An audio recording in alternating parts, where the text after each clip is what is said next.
Hello everyone, it is Friday, April 23rd, 2010, and this is your daily dose of reptile news.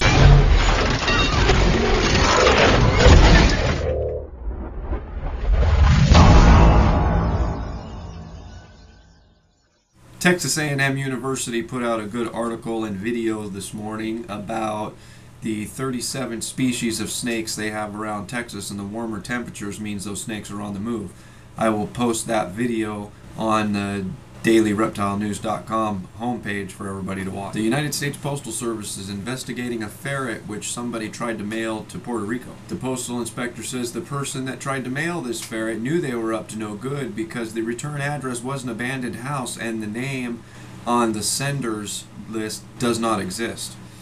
This same person apparently a couple years ago tried to mail a python to somebody in Kansas. The python escaped from its cage and in the back of the mail truck for that matter, and was found coiled up on top of some mail. And Columbus, Ohio residents may be having to put up with some stepped up regulation on exotic pets. The details are still being worked out, but they are hoping to require permits for exotic pet owners as well as exotic pet retailers.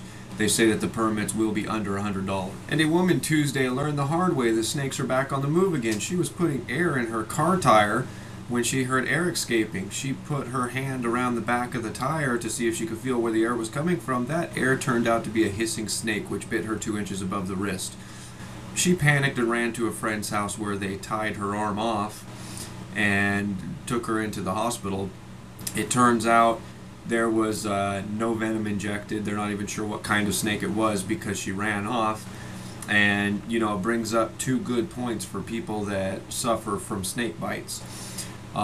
It is very important that in most cases they want you to bring the snake with you if you can kill the snake or something. And while I have never had to undergo any medical treatment for a snake bite, it is my understanding that tying it off is a very bad thing, because if you get bit in the arm and you put a tourniquet around your arm, you isolate the venom in your arm, which causes more tissue damage in the long run and a greater possibility of losing that arm. So let that be a lesson. Make sure you know what kind of snake bit you and don't tie it off. A Durham middle school boy is recovering from a snake bite today. The child was standing outside Githens Middle School on Thursday when he was bit by a snake. He was rushed to the hospital. Cameras at the school caught a picture of this copperhead, although they are not sure that that is the snake that bit the child.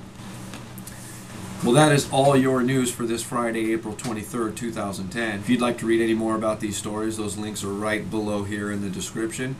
And as always, my name is Jason White, and if you're still here, now you know what's going on in the reptile world. Be good to each other. If you watched the other channel, then you saw the pre-recorded video, because this was all pre-planned, so you know something's been going on. Anyway, don't want to waste too much time, got a lot to do.